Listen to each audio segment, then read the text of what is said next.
Is the mics work okay? And online, we should get some feedback in a few seconds on whether or not they can hear. Incredible. All right, we've filled the theatre, that's good. And we haven't overfilled it, which is also very good. Welcome everyone to COMP1511, and now for the first time dual badged with COMP1911. We'll talk all about that later.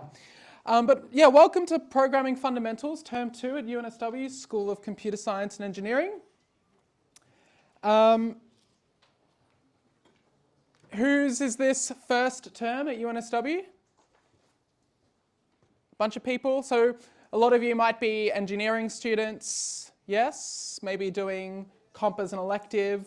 We've got a bunch of different students from different backgrounds, which is really exciting. And as Sasha might say, who sometimes also lectures the course, welcome to the most exciting course at UNSW. That's to be determined. So this is really, if you look at the School of Computer Science and Engineering here at UNSW, this is really the introductory course. It's our flagship course that introduces you to our school. So once you do this course, you become computer scientists. You're a member of the computer science family. And I like asking questions like this. What does that actually mean? What is computer science and what is computing? Does anyone have any excess confidence to throw their hand up and have a crack at the answer? It's to do with computers. That's good. It's to do with computers. That's absolutely right. Anyone else got a different take?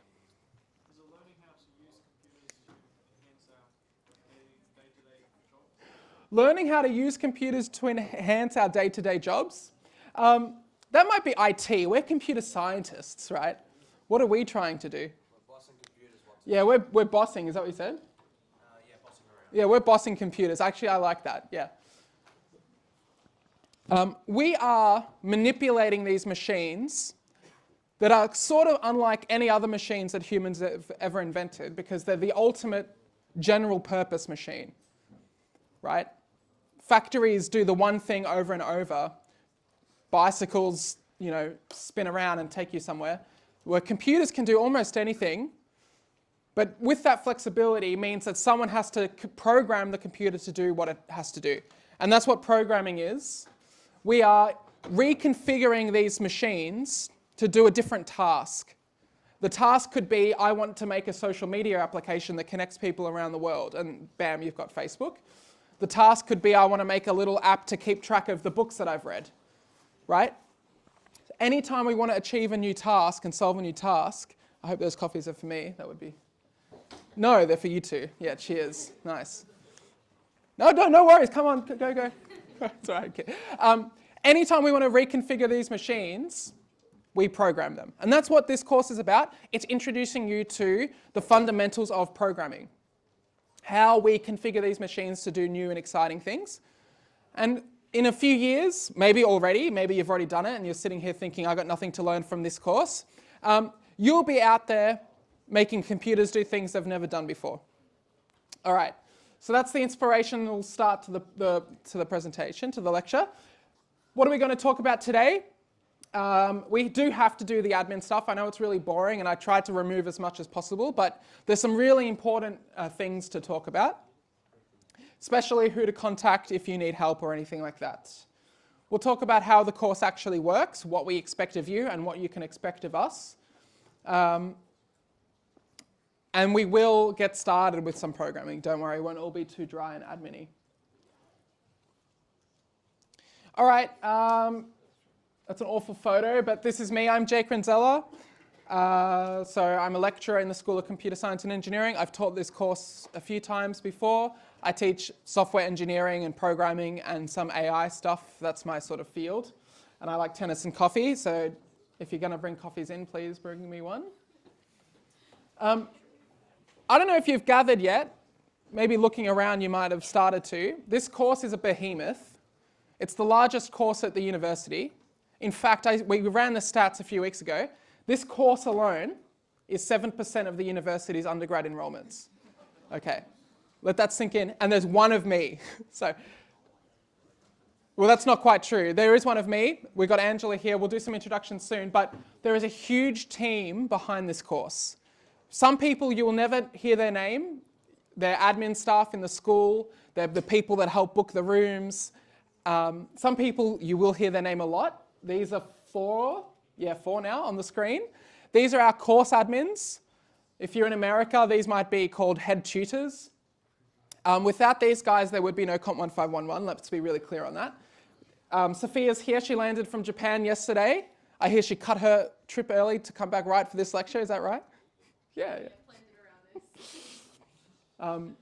Nicole, Daniel, and Tammy, who, seriously, without these guys, there would be no course. So I want to shout them out. And then we have lecture moderators, who actually this week is Sophia, and Tim. We'll talk to Tim later. So there's people in the room that are solely dedicated to answering the online lecture streams chat, which is being streamed right through there. We have to shout out John, who's sitting right there. So 2 weeks ago, I was told the university can't support us with the streaming and the recording of the videos. So John, one of the tutors, and we've rebuilt the whole setup, and it's been a huge undertaking. So thanks to John. Round of applause. We have Angela in the front row, who you'll see a bit more later in the term. Angela will be teaching the course in T3. And so we're doing a bit of an exercise here to show how we do things and all of that. And Angela, you'll be, I'm sure, taking some lectures at some point in the course. So, hi Angela. And there's like 60 tutors. It's crazy now. The tutors, you'll get to know 2 or 3 of them because they will be the person you see the most in this course that's part of the staff. So when you go to your weekly tut labs, you'll meet your tutors there. So shout out to all the tutors. All right. And most importantly, we have around 1,100 of you, not in this room, but in the course. So we want to build a really great CSE community that is friendly, safe, respectful, but we want you to get to know each other. Sometimes in large introductory courses, there's actually so many people it can feel intimidating. So right now, if you want to turn to someone you've never met before, don't turn to your friend that bought you the 2 coffees. Turn to someone, do it with your friend if you're really shy. Just introduce yourself, talk about what course you're from, what your favorite sport is. I don't know. Do you play sport? Probably not.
You can talk more after the lecture, otherwise we'll never get through it.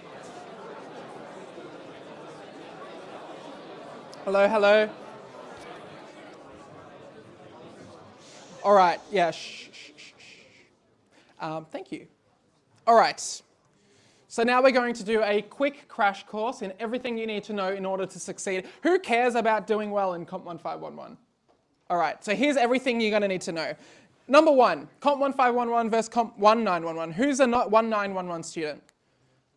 All right, this is sort of like a lot of noise is being made about this, but it's actually such a non-issue.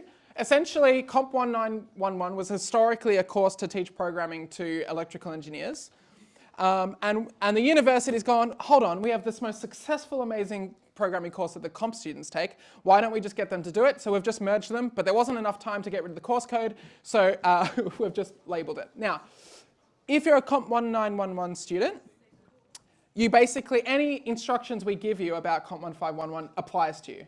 So there's going to be a lot of resources and things that say COMP1511. That counts for you too. It's just that we can't go ahead and update everything, okay? There's two exceptions if you're a COMP1911 student. There is, well, not to talk about exams just so early, but there's two hurdles on the exam. 1911 students only need to pass one of them. Amazing. And in the assignment 2, there's 2 less stages for COMP1911. So the only difference is slightly altered assessments. That's it. But you would complete COMP1911, not COMP1511. If you're a really ambitious COMP1911 student and you say, no, screw that, I want to do everything, we haven't quite figured out that pathway yet, so come and speak to me and we'll figure out how we can achieve that. Okay? So any instruction you receive about forums, tutors, it's all exactly the same. Okay? Any questions from a 1911 student? No? I'm going to take that silent. I can't read the lecture chat. I've got to get that working. Oh, yep. So I'm a COMP1511 student, but an electrical engineer. And I'm doing electrical engineering. And should we switch? No. So if you're an elect student, did you choose to do 1511? If you're an elect student, you chose to do 1511, you're also in the right space, but you will have the 1511 assessments. Yeah. That's for, okay. There's 2 people in this course that are in both 1511 and 1911. We will find you and make you make a decision. You've got to pick one. You can't do both. Are you in the room? No. I mean, good life hack, but Sophia's on top of things, so it won't fly. All right, this is really, really important. This is the course homepage for COMP1511. See, it says 1511, but it applies to all of you.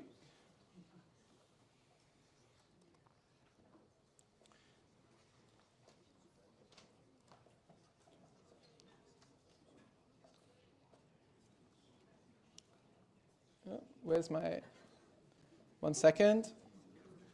Computers, huh? Where's my mouse? All right, that's the old one. I put the wrong link. You want to go to T2, obviously. All right, we'll fix the link up, and I think Sophia might post it in the chat. Yeah, it's already in there. Oh, too good. All right, this is. So go to Chrome and make this your new browser homepage. This is where you'll live for the course. Everything you need is on this page. So it really, really saves us from sending, here's the forum link, here's the stream link. Everything is on this page. Well, maybe not everything, but. So if you need to read the course outline, if you need to see the lecture timetable, the programming style guide, which we'll talk more about in the future, how to get set up, meeting the team, the lecture slides, the week-by-week content, it's all on this website. So I don't want to hear any more questions about where's this, where's that, right? Everyone should have this link, bookmark it. I'm kidding, you can ask questions, but and then you find what you need here. It's really simple and easy to use. And it's public, so there's no one can tell me, oh, my account doesn't work. Cool? All right, what do we need to talk about on this page? Lecture slides, that's an important one. So the way the lecture slides work, this was in the announcement last night. So obviously you just go to the week of the lecture of which we are reaching, English. And there's 3 PDFs. You get to choose which suits your style the most. So they're all identical. So this is one, you can print this out maybe or use some fancy iPad app to write your own notes alongside the lecture slides. We have the lecture notes. So these are the lecture slides, and under some slides, not so much the first weeks, these have my extra notes that are sometimes for myself and sometimes extra things you might need to know. So these are like the lecture notes, if that makes sense. So there's extra details in the notes. That's the only one that's kind of different. And this is slides. anyway, oh yeah, that's the triple, yeah, that's right. And this is just the straight up slides for you to do what you want with. So different people had different preferences, so I thought, screw it, we'll just give everyone. And then that's the actual slide source, which you don't probably need to worry about. All right, I mean, this is kind of redundant because if you're watching the stream, you're watching the stream, but if you can't make the in-person lecture, you can find the live streams and the recorded URLs, obviously, by clicking on the right link. Oh, and you can go directly to the, how'd you do that? Oh, cool, anyway. And you can go directly to that week's slides and notes. Thanks, Sophia. And code we'll talk more about later. Anything else, Sophia, Angela, to talk about on this site? Timetable? So if you need to know where am I meant to be, I mean, so one thing I suggest you do is put it in your calendar. But if you need to double check a room or something like that, obviously we have the 2 lectures here and we have all the tutorials, so check your code and you can find the room and the name of your tutor if you need to. All right? Anything else?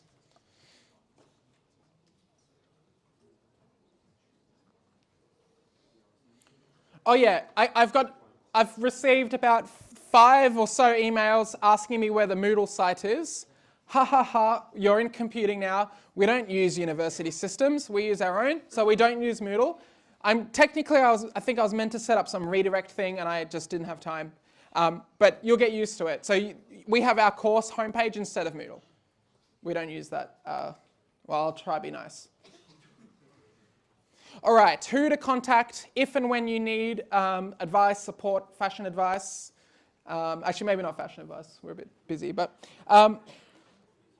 so if you have administrative issues, you know, I need to change tutorials or, well, not tutorials actually. That was an awful example. What's an administrative issue, Sophia, that someone might have? You know, I can't log into the forum, my account's not working, something's broken. You email cs1511@unsw.edu.au. So this is managed by myself and the course admins and Angela.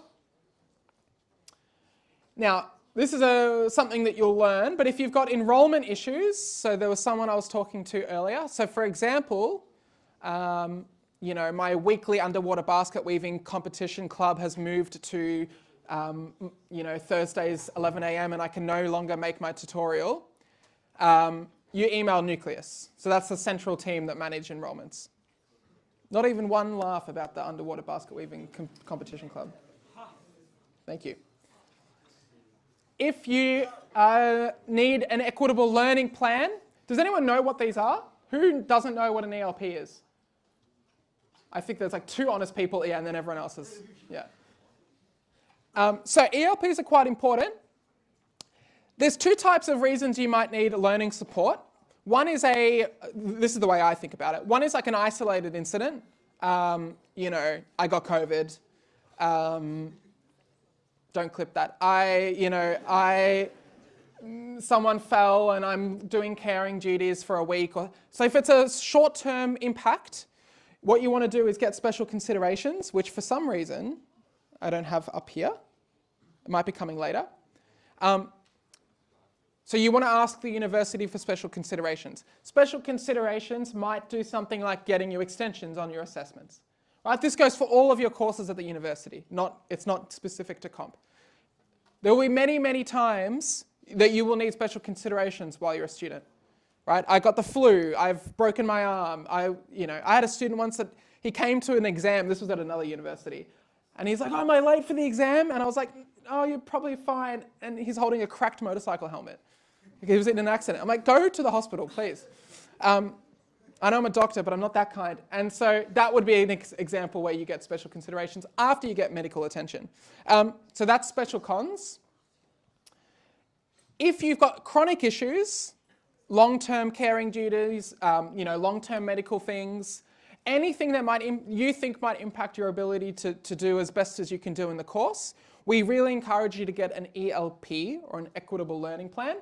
It's again all managed by the university. It's all confidential and private. Well, it's semi-confidential because obviously we need to know if there's changes. So this could be things like, getting extra support in your tutorials. It could be things like long-term extensions on all the weekly due dates and things like that. The ELPs, they're hard to talk about because they're so specific to the person. So, we've had examples where students need quiet exam spaces, so the ELP will make sure they get that support. A lot of people feel very nervous and shy and think that I don't want to make noise about getting an ELP or getting special cons. It's the wrong way to think about it. It's just extra services there from the university. It's no skin off our back, and we want everyone to do well. If you get an ELP, this is why it's actually up here, you just need to email me. You can email me alone. You'll get a PDF, and it's just got everything I need to know about your ELP, which is often nothing, but it's good to know. Cool? Any questions about that stuff? All right. So that's all the admin side. What do you do if you need help with programming, the thing that we're actually here to do? The best place is the forum. Who's logged into the forum? Okay, good, because I was looking at those acceptance invites the other day. I was not happy.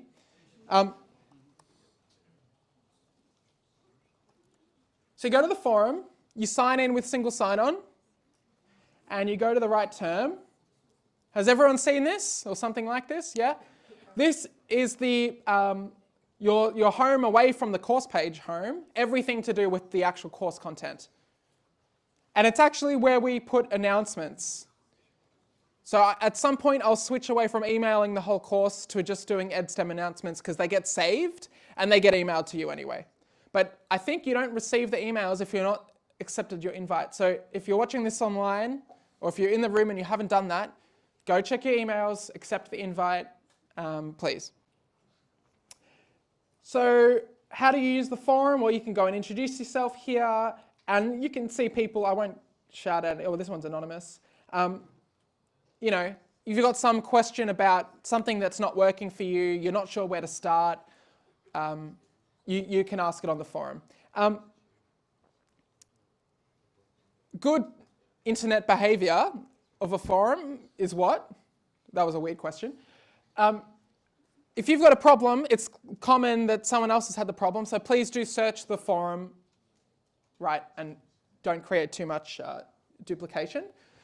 There's tags. So if it's, for example, a tutorial, a lecture, you can sort it by that problem set.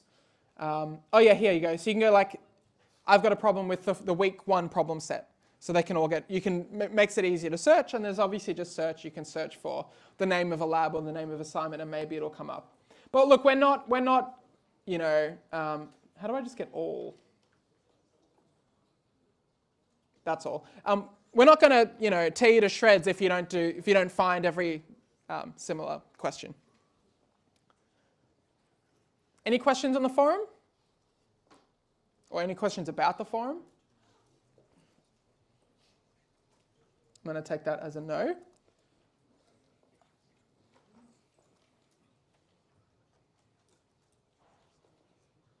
Now, where did my slides go? I've got to sort this out for... All right.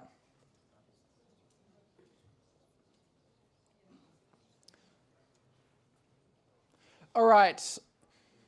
So that's how to get help. Basically, essentially 24/7, you go to the forum. We also have help sessions that will start in a few weeks. These are awesome. So these are drop-in. It's a physical room, and we do online ones still, right, Sophia? Yes. It's a physical room on campus. You can come by. There will be 1511 tutors working there, and you can say, look, I'm really stuck on this. Help me out. And someone will sit with you and help you out. So those will launch in a few weeks, and we'll send out an announcement when those are on. We have revision classes, which is like help sessions, but slightly different, and a lot more support. We invest huge amounts of support for into this course. So number one thing for you to take away is just to use as much support as you need. Okay, don't go silent for 5 weeks and then find out that, oh yeah, we're at the most prestigious computing school in the country and it's actually not that easy. All right, course format, weekly lectures, weekly tute labs, 2 major assignments and 1 final exam. It's pretty simple. I'm not going to go in crazy depth about the assessment here. you will pick it up, and everything you need to read is on the course outline, linked on the homepage. Again, a bit redundant, we're already here, but what's actually quite nice this term is that the time and room is the same for both the lectures. So back in here at 11 a.m. on Wednesday, or the relevant live stream link. That was meant to say come along to the theatre, but you can come alone as well. You probably all, I'm kidding. Some of you had friends that bought you coffees. Tute labs are really important. If you don't come to lectures, you'll probably do okay. Most people don't. I mean, we don't even fit enough people. But the tute labs you should really be going to, your scheduled tute lab every week. You'll meet your tutor, you'll build a rapport with your tutor. They will understand if you need help. They will give you the best help. And also they will teach you, stuff about programming that's really important to know. They're merged as a single 3-hour block. There's a little break in between, and there might be a room change during the block. Typically the way this works, I introduce concepts in the lecture for the first time. The tutorial is a recap of that content. The lab is hands-on time, right? Programming is a physical learned skill. It's not innate to anyone, not even me. You only get good at programming by practicing. The labs are, orchestrated environments in which we have designed really great things for you to practice. If you don't go, you probably won't do them. If you don't do them, you won't be a good programmer. You won't make, $500,000 a year at Canva or wherever. That's what it's all about. All right, my assessment and assignment pro tips. I say this every single term, and every term, most of you don't listen. It's just the life of university students versus lecturers. But start as early as possible. You're off to a good start by coming to the lecture today.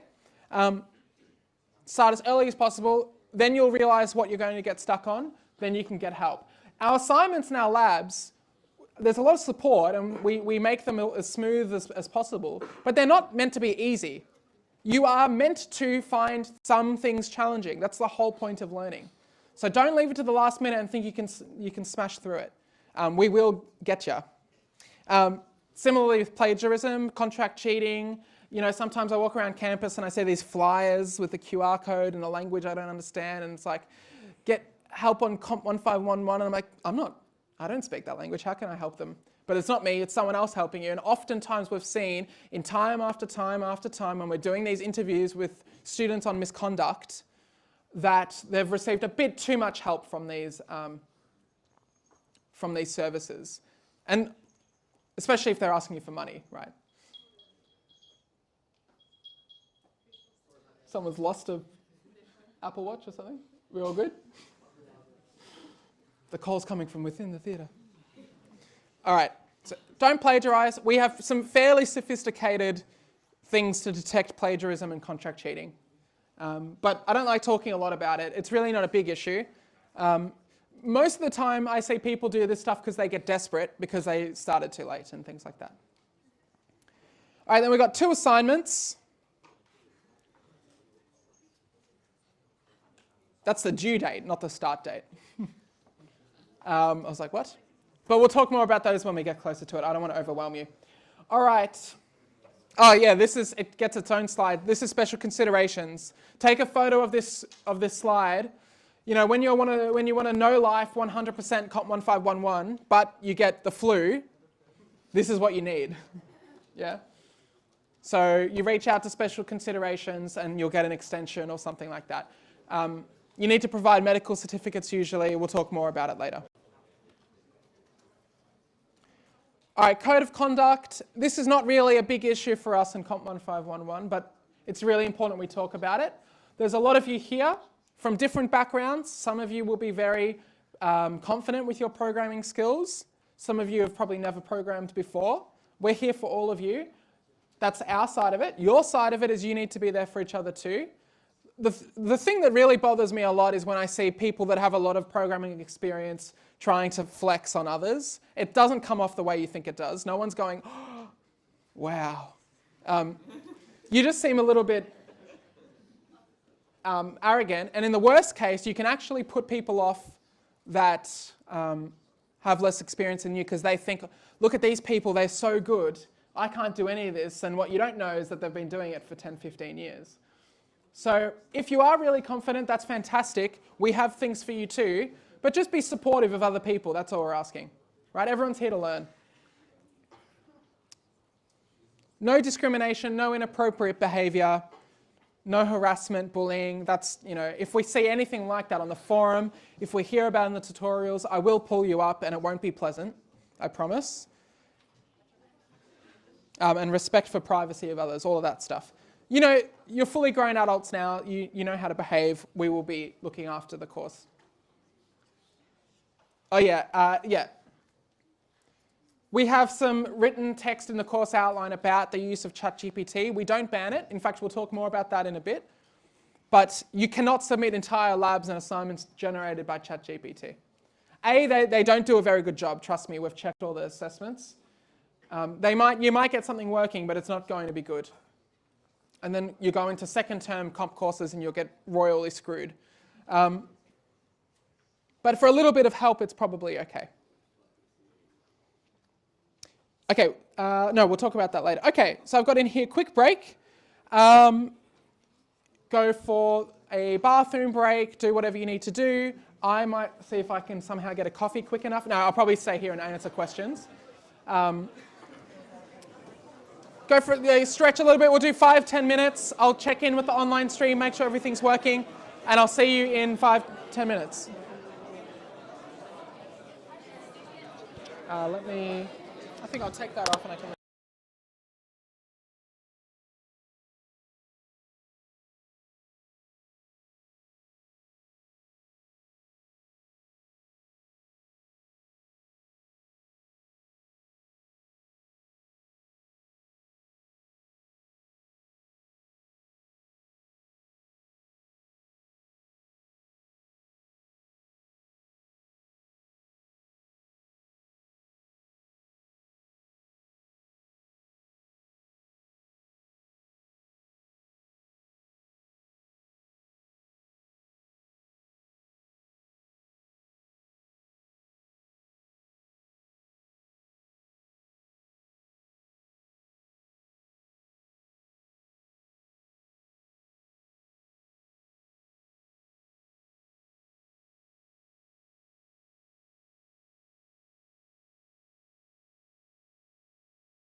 Alrighty.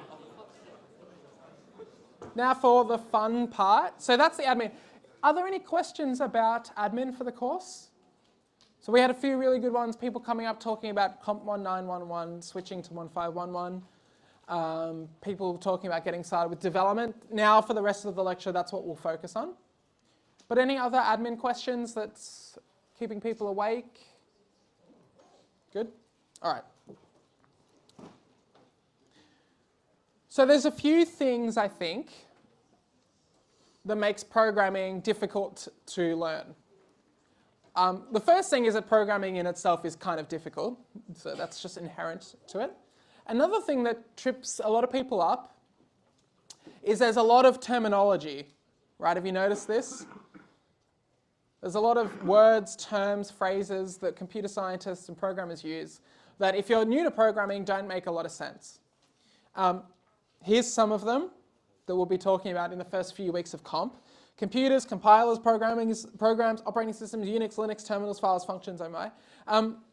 And what's even more annoying is that sometimes different developers and programmers mean slightly different things when they use the same terms. That's just the nature of the game.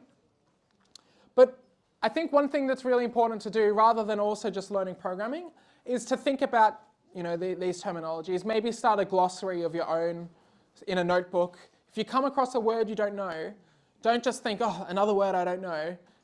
Find out what it means, write it down, and then next time you hear it, you'll remember. So let's break down some of these really important terms right now. So what is a computer? We spoke about this at the beginning of the lecture. I define it as a reconfigurable machine. That's what makes computers so amazing, right? You get updates to your computers and they do different things. They've been reconfigured. They're not single purpose, they're multi-purpose. There's components of a computer. The term computer itself is quite generic. Typically, we have memory to store things and we have processors to compute things or to do things. And we program computers. The art of writing programs is called programming. And it's us defining a set of instructions, okay, that the computer's CPU will execute. So when you click an application on your operating system, somewhere there are instructions that define what happens when that region of the screen is clicked. Find the name of the application, look it up in the applications directory, launch the application, right? And that's just opening the application. So it's us defining our specific instructions, in many cases instructions that your computer has never seen before. In fact, instructions that no one has ever written before. And at the core of programming is problem solving.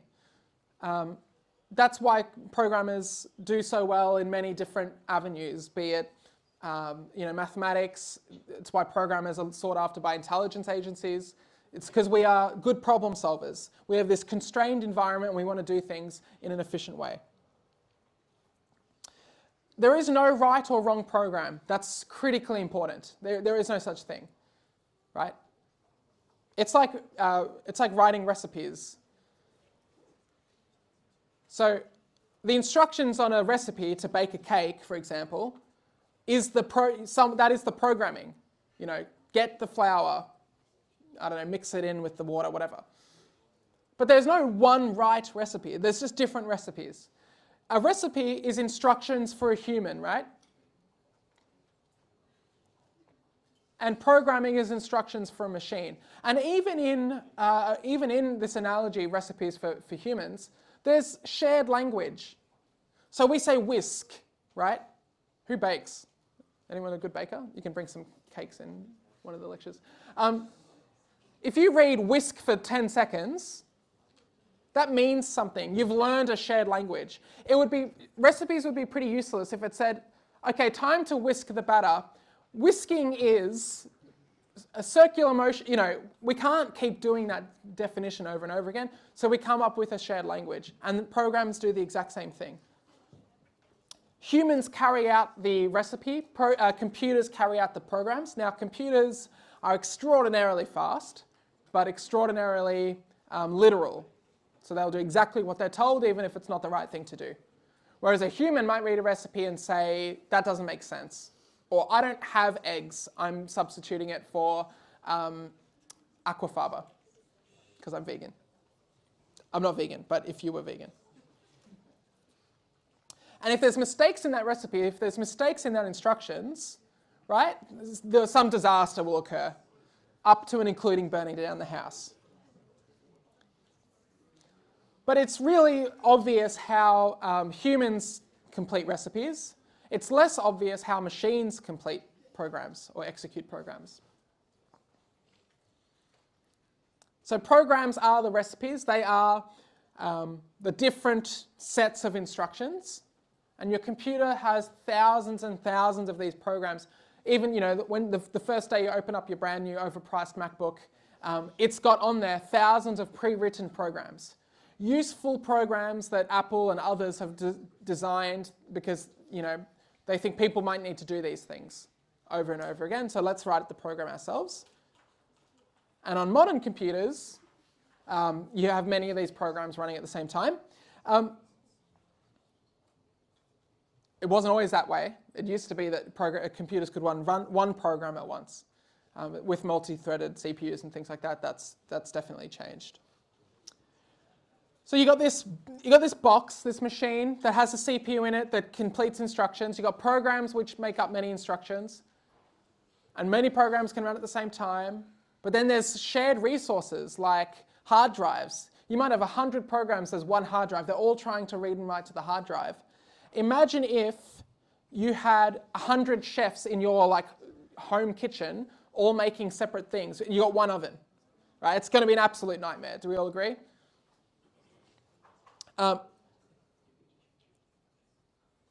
So just like this analogy, computers can't work that way either.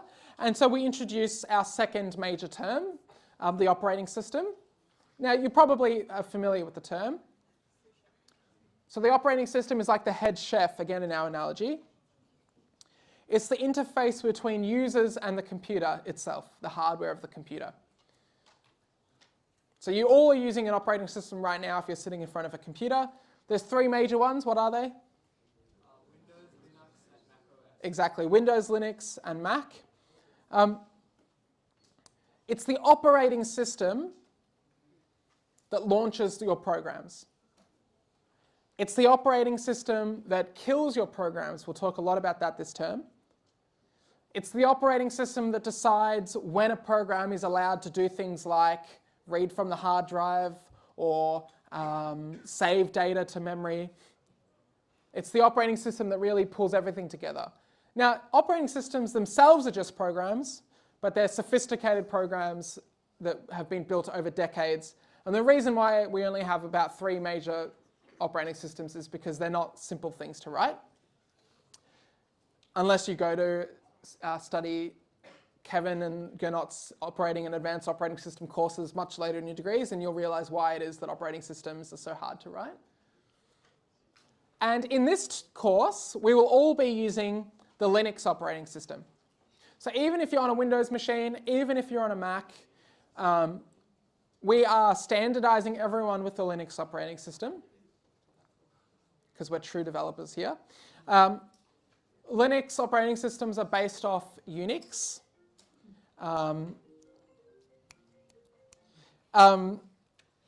It's open source operating system. It's unlike Mac OS and Windows in that sense. Extremely reliable, lightweight, well-vetted, secure, fantastic operating systems.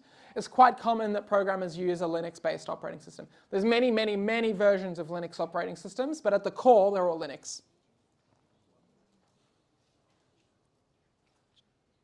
You're going to develop a love-hate relationship with your operating system because sometimes it won't like the instructions that you've defined and it might try and stop you from doing something. But they're very important because it's the operating system that is ensuring your computer works the way it should. So we'll be teaching you not just how to program, but how to use computers like a programmer, and that means using UNIX and Linux.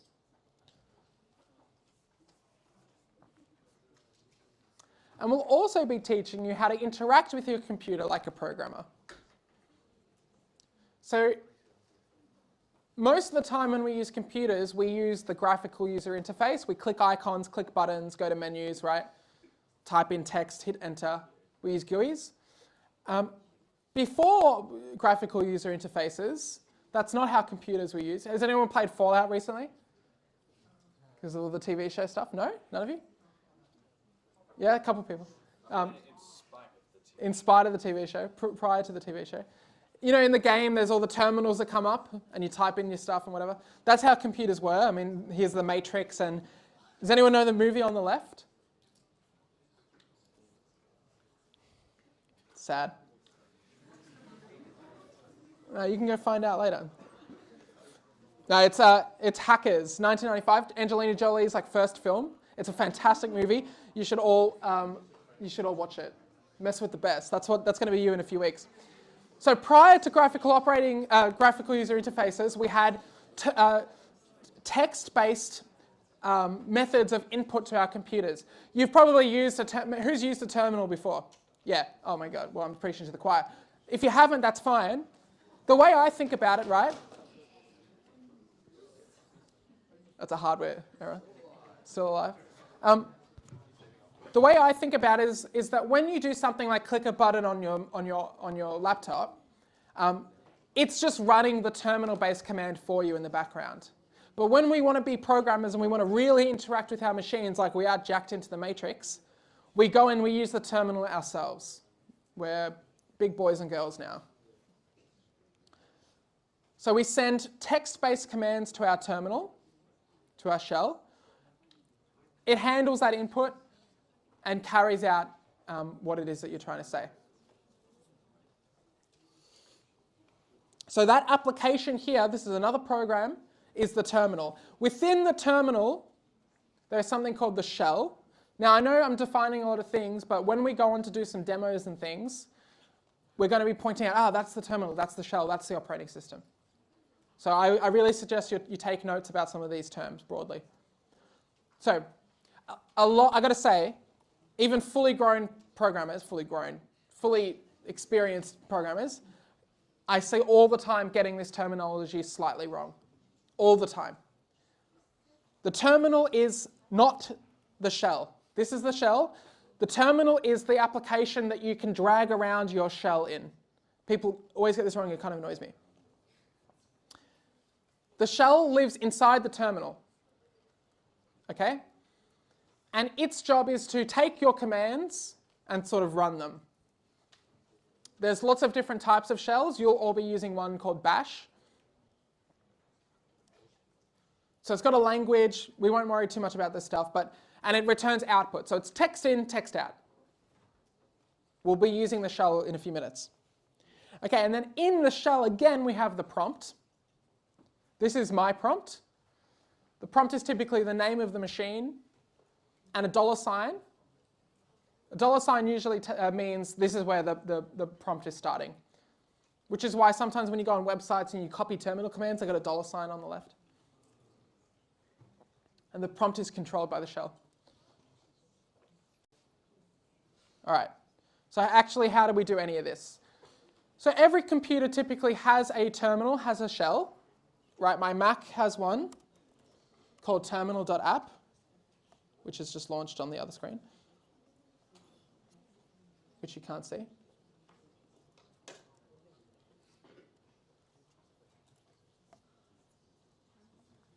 Right, that's my, well, sorry, these displays are really in the wrong order.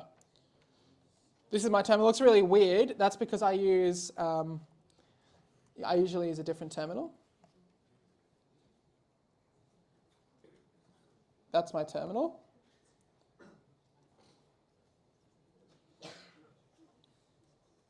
So different machines have different terminals. You can even add new ones.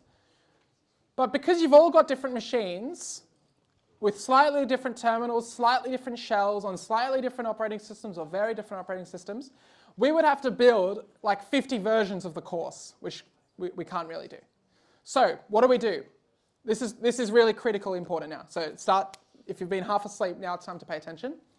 In CSE, we're so generous. We've actually got, for every one of you, there is a virtual machine running in the school's systems. So you all get a machine running physically in the building this way. Right? Yeah, that way. All right? And you can access your machine 24/7. So how do you access a remote machine? There's a few ways. The way that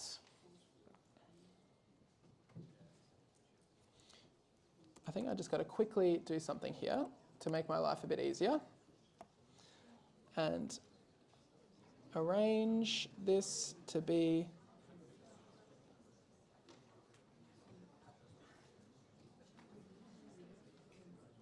like that. Okay. You know what? Yeah. All right. That was annoying. One second. All right.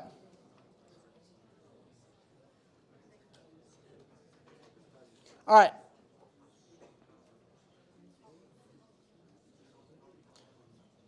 So the way that we suggest everyone interacts with their virtual machine is with VLAB, virtual lab. Who's done these instructions before?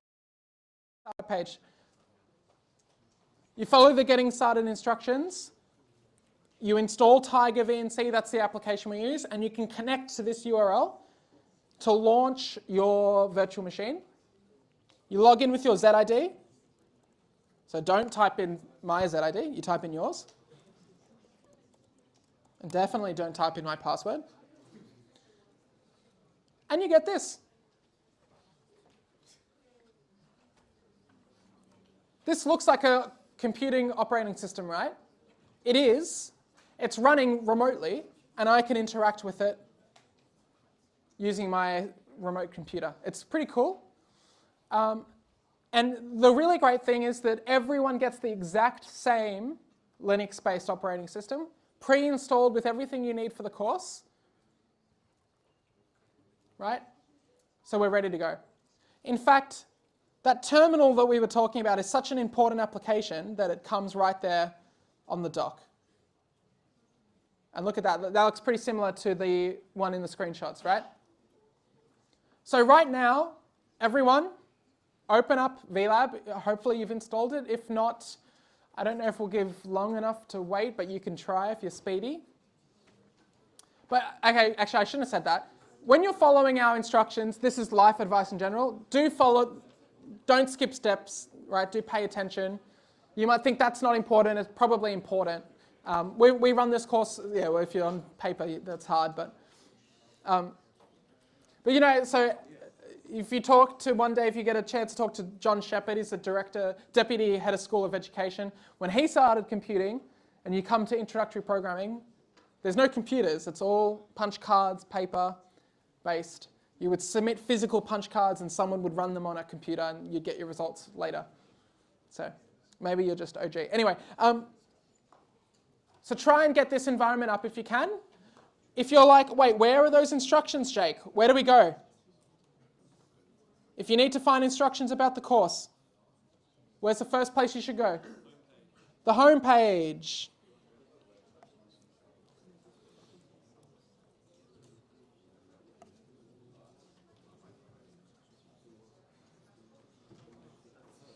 There, yeah, that's what I was trying to do. The home page. There's a setting up link. We click setting up.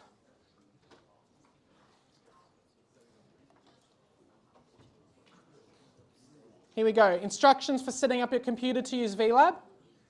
Right? So some of you have already followed this. And we even have a YouTube video, whoops, doing the same thing, if you really need to follow it carefully. And we got Windows and Mac instructions. So you do these instructions, you install TigerVNC, and you get an environment like this. I'll give everyone 5 minutes. I'll walk around and try and see if anyone's got any small issues that we can help with. And then we'll continue on from here.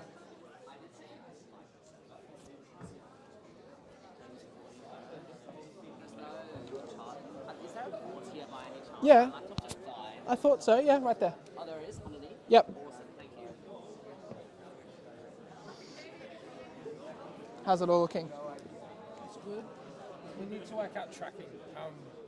This is a bit difficult. Okay. We will see. I'll show you. Yeah, we'll figure it out. How come it's a grey square? Oh, it's just zoomed in. All right, so yeah. Oh, you got it, you got it. People are doing it. Fantastic, fantastic, fantastic, fantastic, fantastic. Does anyone have any issues getting it working?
Russian or Greek language. Has anyone seen this?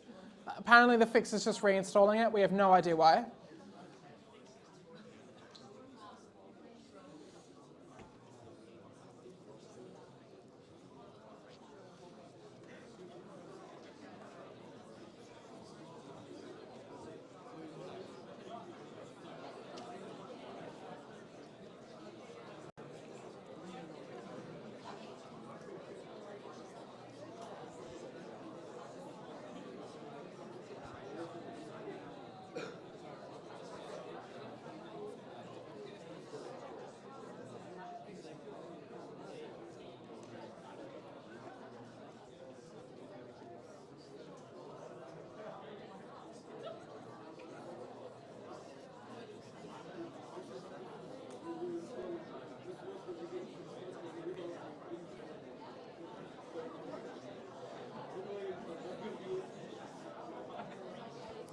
All right. So a lot of you have your terminal open. If you are having some issues, don't stress. Obviously the lectures are recorded. You can go back and follow along. But we cover this in your tutors and all that as well. All right, so we've got this terminal on our CSC machine. How the hell do we use this thing? All right, so we said that the terminal is interacted with via text. Okay? So text-based commands. Here are 4 of the most common terminal commands you will be using for the rest of your life if you continue down this path. And programmers love brevity, for right or for wrong. So a lot of these commands are contracted. So let's look at one command and then actually play around with it. The ls command stands for list. It lists all the files and directories in the current directory.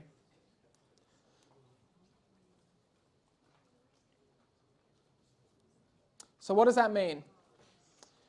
Well, terminals always exist in a directory. What is a directory? Anyone know?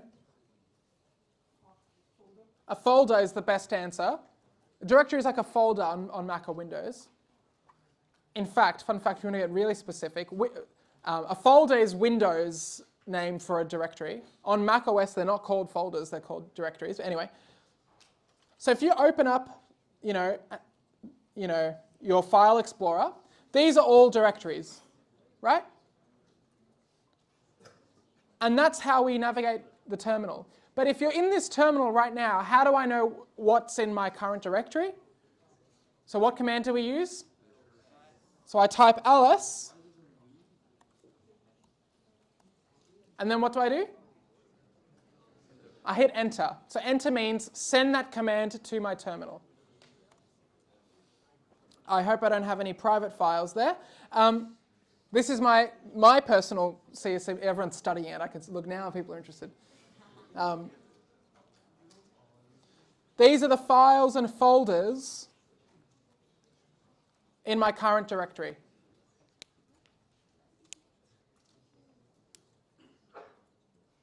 Right? I issued a command to my terminal.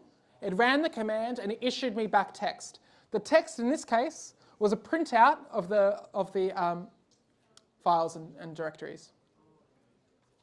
Cool? If you run this command, you'll see a different output because you've got a different directory. Let's look at another command. Make dir. That's what I call it. Some people call these things different things. Make dir stands for make directory. What do you think it does? Yeah, it creates a folder. So the way I think about this stuff is that when you're on your Windows machine or something and you go right-click, new folder, enter in your name, hit enter, behind the scenes, it's running something like make dir. But you can just do it directly. Now, make dir is a bit different to ls in that it has parameters. So if you're creating a directory, what do you need to know? The name of it, the name of the directory. So you need to give the make dir command the name. So what do I type if I want to make a directory? Tell me what to type. Make dir. Now, when a command has parameters, they're space separated in the terminal. So if I want to make the name, lecture_1, can I just type lecture_1? No, I can't do it. Why doesn't this work? It's kind of obvious, but worth pointing out. I forgot the space, but why can't it work? Yeah, that's exactly right. It doesn't know where the make dir ends and the second thing starts. It just looks like one long command. So make dir space. Now what's the name of that we want to create? I can pick any name I want. I'm going to call it lecture_1. Now we're programmers. This is something else I see a lot. In fact, I saw it earlier today. When we make directories, it mostly works, but we never use spaces in the name of our files and directories. That's something for civilians. Programmers, we shouldn't be doing that, purely because it can cause problems when we're doing things and we're trying to get the path to a file where it's got spaces in it. Is that a new command? Is that the file path? We just try and avoid the problem entirely by never doing it. That's why we typically use underscores.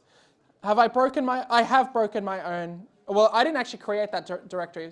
So you can see here it's got to do some special stuff to figure out that there's a space in it. But most of the time we use underscores. All right, so make dir lecture_1, that's actually the complete command. So if I hit enter to issue the command, nothing happened. Who thinks nothing happened? Who thinks something happened? Okay, so most of you for some reason have this intuition that nothing was meant to happen.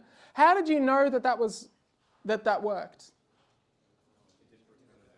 Didn't return an error? Anyone else? You can check using ls. You're skipping ahead, sorry. Sorry?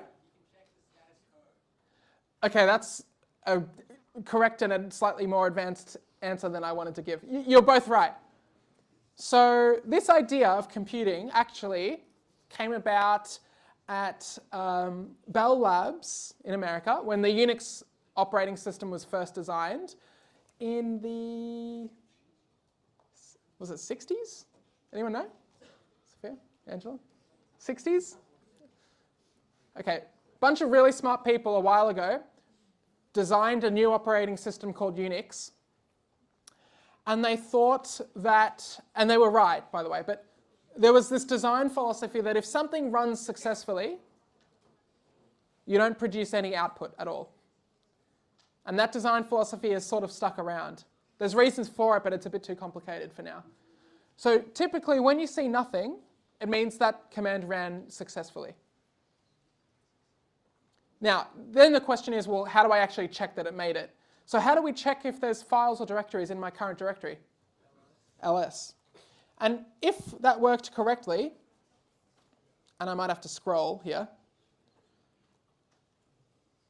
you have to take my word for it that it wasn't there before, which it wasn't. So I ran the makedir command and I checked it with ls. What if now I run that command again? What do you think might happen?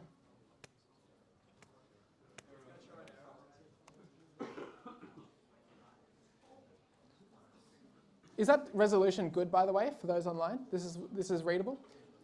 All right, when there's an error, that's when you get told something. And in this case, we're being told, hey, I can't create this directory. That directory or that file already exists, which makes sense. I know this is really quite back to basics, but this is the basics of computing that is worth really going over. All right. So we have this idea of terminals. Terminals exist in directories, and we often need to move around. Did you notice, right? These are all folders and directories in my machine. When I made my makedir directory, where did it make it?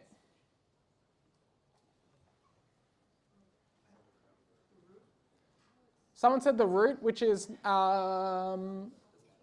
sort of correct, but not really. But don't worry about how it's sorted. What I more mean is, here's a folder. In fact, oh, this is worth showing. Lecture 1 should be here now.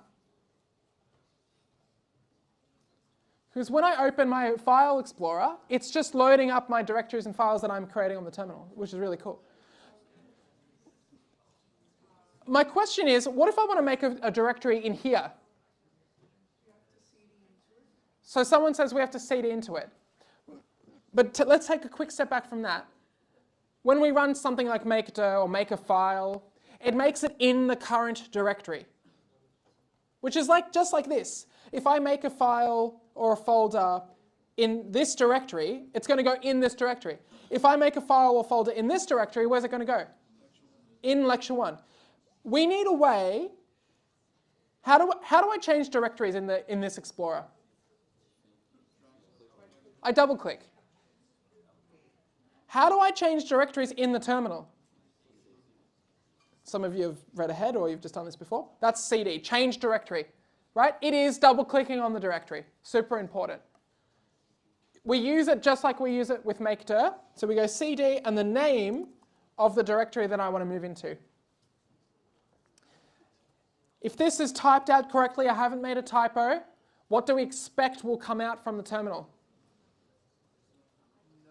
Nothing, because it should work correctly. But so nothing came out, but something changed to my, what's this thing called? Prompt. You guys are good. My prompt changed. My prompt is prompting me, not only for input, it's reminding me where I am situated, which is obviously super useful, otherwise we would never remember where we are. So it's saying, hey Jake, you're logged into this machine, and I am situated in that directory called lecture 1. All right, one more command I want to talk about right now, and then you guys are going to do a little play. PWD, it doesn't stand for password. It stands for print working directory.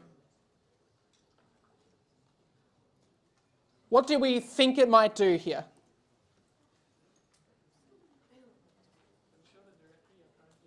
It'll show the directory I'm currently in. So it's going to show something to do with this lecture 1.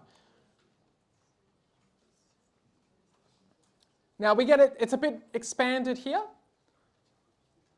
So really, this is the root of the machine. There's a bunch of paths set up for me. There's my username, user account, and then there's the directory. If you're really sort of curious, whenever you see this tilde, that means your home directory, and this is my home directory. But it would be too long, so it's just shortening it. That's all the tilde is doing. So these are really the same thing. Home directory lecture 1, home directory lecture 1. They're the 4 basic terminal commands. So right now, here's what I want you all to do. We're going to set ourselves up for the course. One thing when we're dealing with the terminal as our main way of interacting with the computer is that, or let me take a step back. Computers used to only work like this until Windows came out with the Windows operating system, which was an extension of their MS-DOS operating system. Why do you think graphical user interfaces were necessary for the general public to be able to use computers? Why do we like iPads? You know, they're easy to use. They're easier to use. It's true. They're easier to use, right? We all agree. Being organized can be harder in this environment. What directory am I in? What was the name of that thing? I got to remember a lot more. So being organized is incredibly important. So what I want you all to do now is to do a few things. You can choose where to do it. I recommend we can just do it in our home directory. And if you type clear, by the way, clear just deletes all the text from the terminal. There's so many bash commands, right? There's millions, not millions, but lots. You're not expected to memorize them all, but you'll learn as you become more sophisticated. But anyway, this is what I want you to do. I want you to make you're going to make a COMP1511 directory in your home directory, and in it you're going to make a bunch of directories called week 1, week 2, week 3, week 4, week 5. So you're going to make 9 week directories. You can just start by making the first 3, let's say, whatever. And then I want you to cd or change directory into the week 1 directory at the end. So do you want to see me do it super quickly, or do you just want to do it and see how you go? I'll do it super quick. And then you're going to do, you might take a bit longer, but that's okay. All right, so I'm going to make the COMP1511. Now I don't already have a directory there. All right, cool. I'm going to change into to COMP1511. And then I'm just going to make the week 1. If I hit up on the keyboard, it brings up your previously issued command. Then I can change that to 2, change that to 3, change that to 4. If I type ls, there's my 4 directories in my thing. If I cd into week 1, whoops, see I mistyped that, and I print the working directory, I'm in my week 1 directory. So I want you to do something like that. I'll walk around as well, and we'll see how we go.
Fantastic. Who screwed something up and made a directory in the wrong spot? Be honest, yeah. We all do it. All right. Well, luckily, we're not left to the wolves. So we have ways to do more things. Like I said, there's lots and lots and lots of these commands. We are not expecting you to memorize them, but I highly suggest on whatever note-taking framework system you use, you keep some sort of note to some of these. All right. Anything you can do with the computer, you can do in the terminal and more. Copying files, CP, moving files, MV, deleting files, RM, remove. Now, these ones, we start to get into territory where you can delete things, obviously, that you might not want to delete. You can be very careful with the remove command and the move command. Moving is not as bad because you can move it back, but you've had some RM horror stories, Sophia? Yeah, John? Angela? Me too. A friend of mine deleted the entire homepage of the Telstra website. He deleted the database, but in a similar situation, he used the wrong path in the RM command. In 10 minutes, they were down millions of dollars of ad revenue lost. Crazy. He kept his job, and he won't do it again. We've all got our horror stories. Some things that we do have consequences. We can usually recover, but it might take some time. All right, so copy, for example, is the first one of these commands. It's got 2 parameters. What do you think the 2 parameters might be? Obviously, you're reading it on the slides. I always do this. It's my number one thing. I put in these like questions in my slides, but then the answer is on the slide. It's such a waste of time. But I need the source and the destination if I want to copy a file. Moving and then deleting. Now, deleting RM file name will delete a file. To delete a directory is actually slightly different. So let's say, we'll talk more about this in a second. Let's say I want to delete week 4 because I made a typo. What's the demand for deleting? RM. If it's a directory, we need -R. For now, just bear with me. And then we type the name of the directory we want to delete. If I type ls, week 4 is gone. Now, the -R, does anyone know what it stands for? Recursively. So what it means is, hey, I know this is a directory, and I'm going to delete everything in it as well. So that's why you've got to be careful with it. So for the guy somewhere at the back that was like, I put COMP1511 in week 1, I would just delete recursively week 1 and start again. You're going to learn all of this. It's really cool. Oh yeah, I've got it here. God, I'm good. The -R tag can be added to copy or remove commands to recursively go through a directory and perform the command on all the files. If you want to delete like week 1 to 3, we just go square brackets. I'm not going to get into that. That's too advanced, yeah. There's wildcards and all this crazy stuff, and Angela there is probably a better expert than I on how to do that. All right. Oh, this was meant to be talking about VLAB. There's VLAB. Oh, when you open VLAB, we have this super cool command called 1511 setup. This is a command that obviously is only on VLAB. You're not going to see this anywhere else. It's not going to work. And it sets up a bunch of settings on your environment in a way that we want them to be. So right now in your terminal, type 1511 space setup and hit enter. You can do it in any directory. And it's going to do a bunch of configuration for you to give you the best possible computing experience in this course.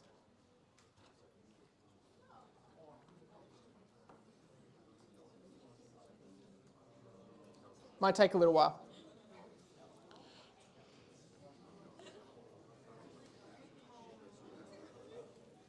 All right. We have 25 minutes left. This is Introduction to Programming. We need to write some programs. I'm going to just cancel this. You might not get asked that question. All right? Someone else actually brought up that their VLAB is really slow. This is a common complaint. It's going to be a really common complaint because there's hundreds of you using the Wi-Fi. Did anyone remember when Steve Jobs did that first demo of Wi-Fi on the iPhone and there were 400 people in the audience and he had a massive meltdown? It's a bit like that. So it shouldn't be as slow as it might be today. when you leave the room. All right, let's write a program. What does it mean to write a program? Programs are always in machine code, let's say. I'm going to make some generalizations here. What you see here in this code block is more or less what an actual program really is. Everything on a computer is stored in binaries, zeros and ones. You've probably heard this before. We cannot, not even I am smart enough to write programs like this. It's not a human compatible language. Agreed? So we need to write code or programs in a language specific enough that the computer can convert into the machine code. That's what programming really is. We can't just, computers don't run like ChatGPT. We can't say, hey, add 4 plus 4. We need to give the specific command to do it. So we need a precise language that's simple enough for humans to understand. So a shared language. So C is our shared language. It's our programming language. It is a powerful language, extraordinarily powerful, extraordinarily efficient. It is extraordinarily bare bones. That's why it is so efficient and powerful. It's old. It was designed around the 1950s. It's still in the top 10, top 15 most used programming languages today. And it's a language that we're going to teach you to write in this course. It is a beautiful language. Do you agree, Sophia? Do you agree? C is a beautiful language. Sorry, Sophia's typing in the chat and I'm bringing her out. So this is a completed program right here.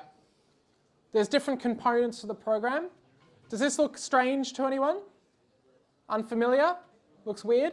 I want you to write a mental note somewhere or a physical note, because in 2-3 weeks, this is going to be like your second language. And you're going to think, I can't believe I thought that was complicated. All right. To write our language, we need to create our file. So right now, for the rest of the lecture, this is a demo. I'm going to be doing stuff. You can follow along. If you get lost, that's totally fine. Just pay attention and do it when you get out. All right.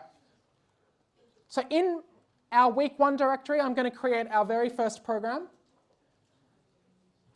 Now, files have extensions. The C extension is .c. I mean, who would have thought?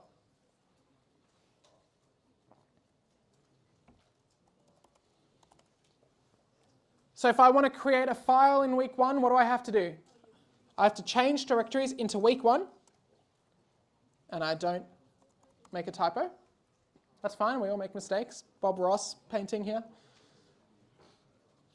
How do I make a file? I don't actually think we went through that command. There's 2 ways you can do it. The first is touch, which is a really weird name. I don't know. Touch program .c. And there's program.c in this directory. Now, I want to edit that file, put text in it. You can actually do this in the terminal, but it's a bit clunky and it's not very nice. In this course, we use Visual Studio Code. Who's used it or heard of it before? It's the de facto industry text editor now. When I studied computer science at university, VS Code didn't exist. We used different things. Today it's VS Code. In the future it might change. It is what it is. We teach basic fundamentals, not tools in this language, in this course. In VLAB you can do the command code followed by the name that you want to open. And if it's all configured correctly, Visual Studio Code application will open. And it will open, well, it's going to open the update thing. We're going to just close that, be quiet. Definitely don't look at that. It's going to open that file, program.c, in my week 1 directory, in my COMP1511 directory. And it's empty, which makes sense. We haven't written anything yet in this environment.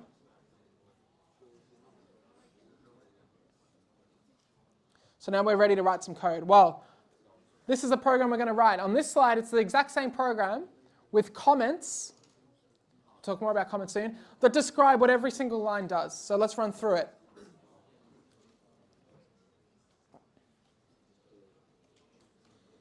Let's actually start here. What's the comment say on this line above it?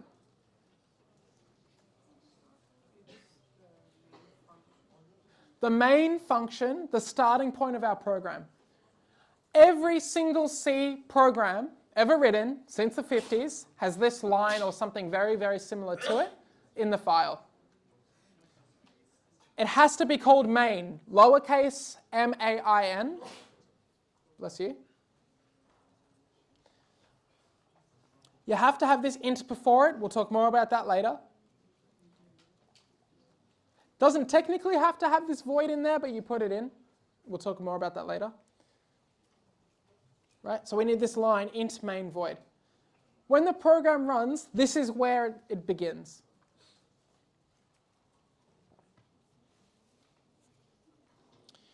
All right. In this program, every program should have a goal. And what's the intended purpose of the program? In this program, the goal is to write out some string, some text, hello world, to the screen. I want to write this out to the terminal. But I want to do that using the C programming language. And this is what programming is all about. Instructions, parameters, and then output. So the C function for printing to the terminal is called printf. It's one of these things you're just going to need to remember that this is the name of the function. Right? There's a lot of this is why we talk about this idea of concepts and terminology. You are just going to need to learn that printf is the function that prints text to the screen. Whoops.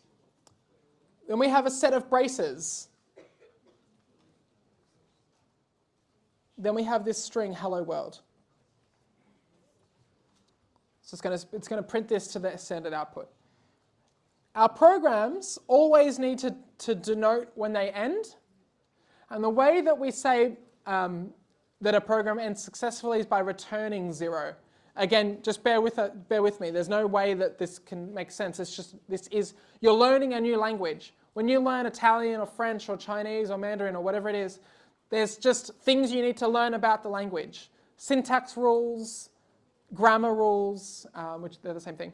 New words, right? We're learning new words right now.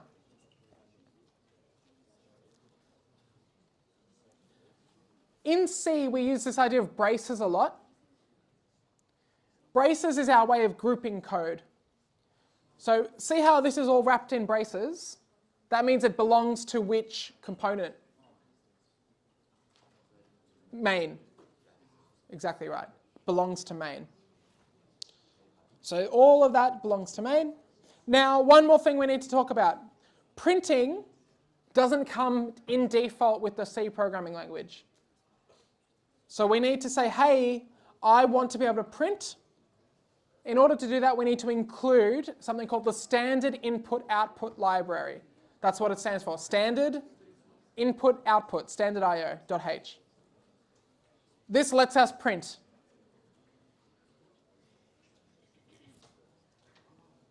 All right. So that's a breakdown of what we're going to be doing. Let's actually do it together. So follow along if you can. I type int. What's the name of my function? Main.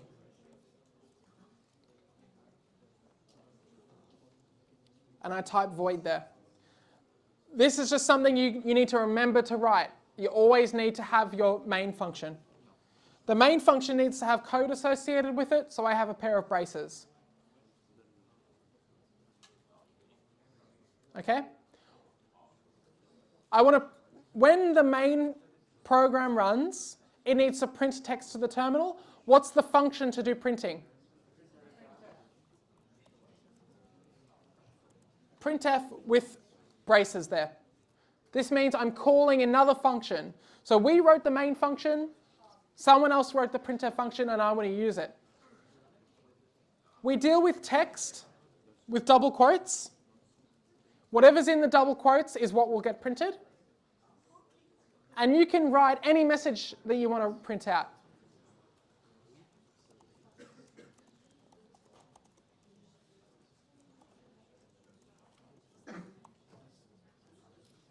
You can type your own message, right? And when you type your own message, you're writing a slightly different program to mine, because we have these reconfigurable machines. Now in C, every instruction has to end with a semicolon. That's how we denote that the instruction has ended. And that, oh, I'm missing return 0. Whoops. What's missing? Yeah, I forgot to include the standard input-output library. Hash include standardIO.h, and that looks pretty good. Now, one thing that you're going to make a mistake of a lot in this course and in general is forgetting to save your changes to the file. In VS Code, if you see a dot here, it means there's unsaved changes. So you can hit File, Save, or you can just hit Control S, which is probably faster. Now that dot is gone. So what's in this editor has been saved to that file in that directory, program.c.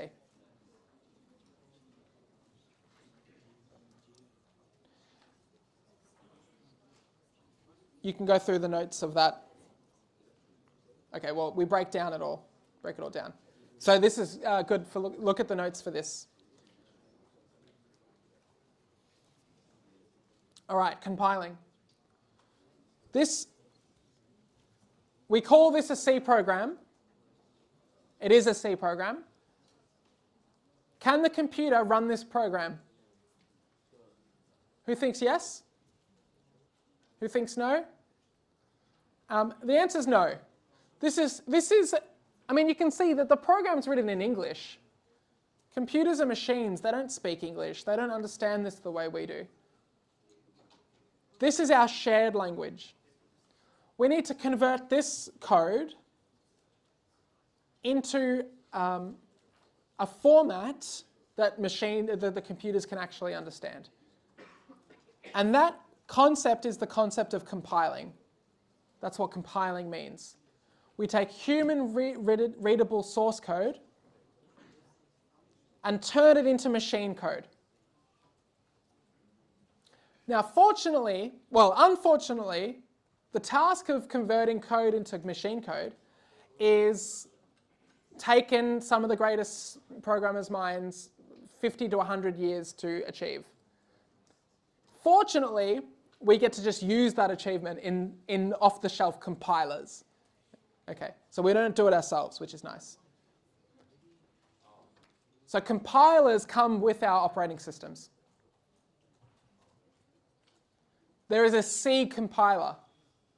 There is a Pascal compiler, a Fortran. There's lots of different compilers. There's even lots of different C compilers. The one we're going to be using is called dcc. It's an application, it's a program, just like makedir, just like cd. We have the dcc program. Its job is to turn C source code and output it, -o, as a program, machine code. That's its entire job.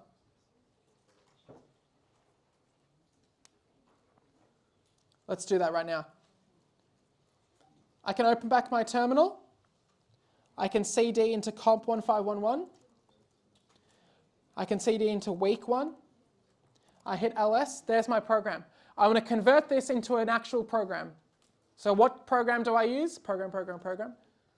What's the name of the compiler? dcc. What's the name of the file that I'm converting? I want to output it. Now I get to pick the name here. I'm going to just call it program. Not program.c, just program. Programs typically don't have extensions in Unix. So if I hit enter, look at that. Nothing happens. I hit ls. Something's changed here though. We have this program there. Do you notice it's a different color?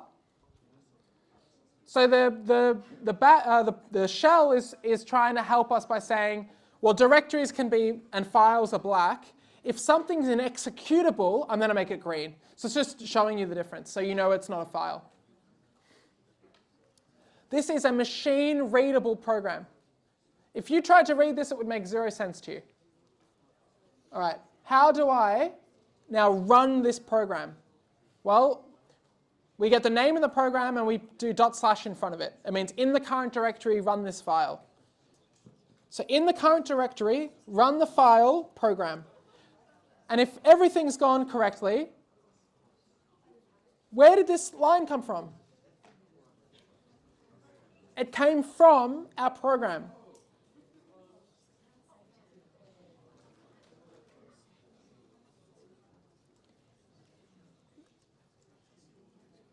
Whoops. Oh, that's what I'm doing wrong. It's up here. This might look simple, but this is incredible.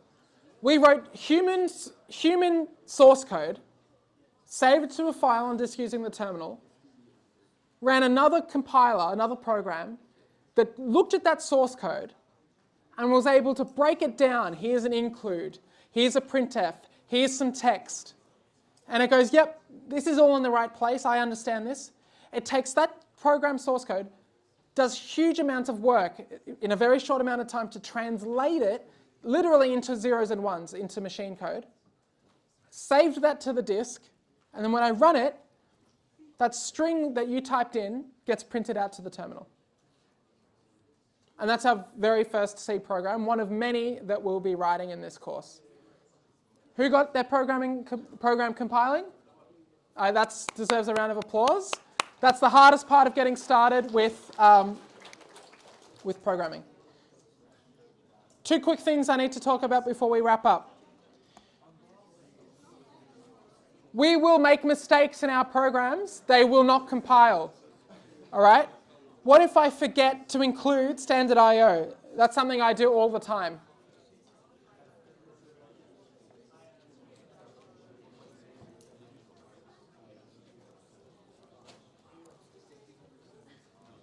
What do you think is going to happen when I compile it this time? There's an error. Okay? It's kind of hard to explain. Let's break this down. This is really important, guys. A few more minutes. All right, in our program, we have a warning. We're using this printf library, blah, blah, blah. It's trying to tell us that it doesn't know where the printf library is. DCC is really cool. It knows that this warning or this error is pretty hard to understand if you're learning to program. So it's giving you an explanation. Hey, you're calling printf on line 4 of the program, but I don't recognize printf. Did you forget to include standard I/O? That's very helpful. So I would then go back to my text editor, put my standard I/O in there, save it, recompile it, and it would fix. Now, sometimes you'll have errors that even DCC won't be able to help you with. And you may not be able to understand the explanation. There's two tools I want to introduce you to. For those, who's got some C experience? Who's used the DCC compiler before? Probably none of you. Why is that? So because it sucks? Is that what you said? Oh, that would be funny. No, the DCC compiler was built at CSE. Okay? And we've got two new additions to it that I'm really excited to talk about. One is dcc-help.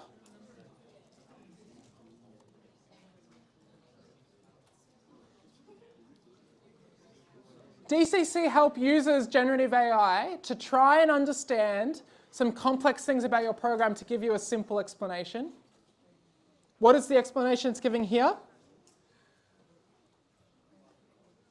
It's explaining to you in simple terms, hey, I was expecting that closing brace. If you look at here, I'm missing it. Right? Makes sense. We've had DCC for about a year here at CSE. It's been really helpful, we found, for students. If you get an error from the compiler that you just can't understand, try giving DCC a go. There's something else I want to introduce. Now, you are the very first cohort ever to use this tool. We just released it yesterday. Huge amount of work has gone into it. It's called dcc-sidekick. So if you come across an error, not even dcc-help helps you. You can run dcc-sidekick. It generates a URL that you can just click. Or you can copy and click.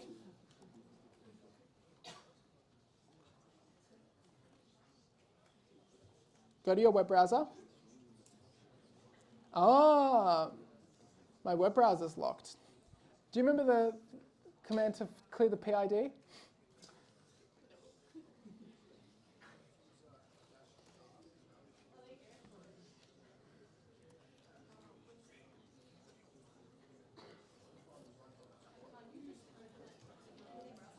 Oh, great idea, great idea. Wait, will it copy?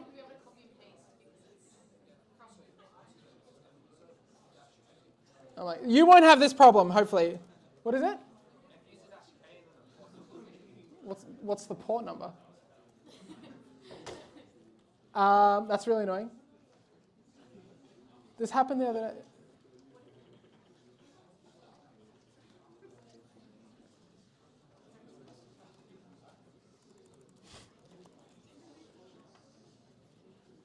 Oh my God. Is Firefox installed?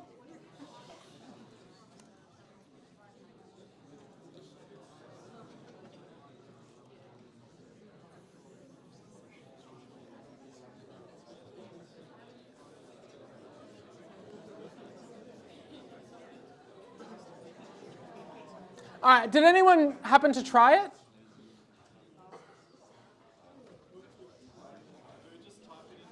Hold on, wait. I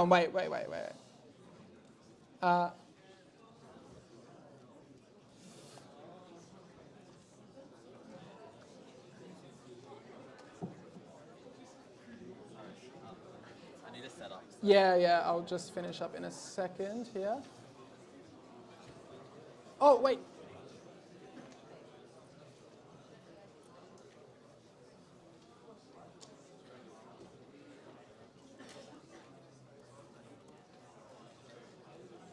Oh, amazing.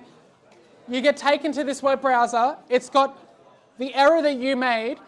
It tells you where that error was made. And you can continue your conversation with the generative AI model to help debug it. If you're really, really stuck, you can click share and send that URL to a tutor, and they can view your code and error and sort it out. So that's dcc-sidekick. That's the first COMP1511 lecture. I'll see you on Wednesday at 11 a.m. in this room. See everyone. Thank you.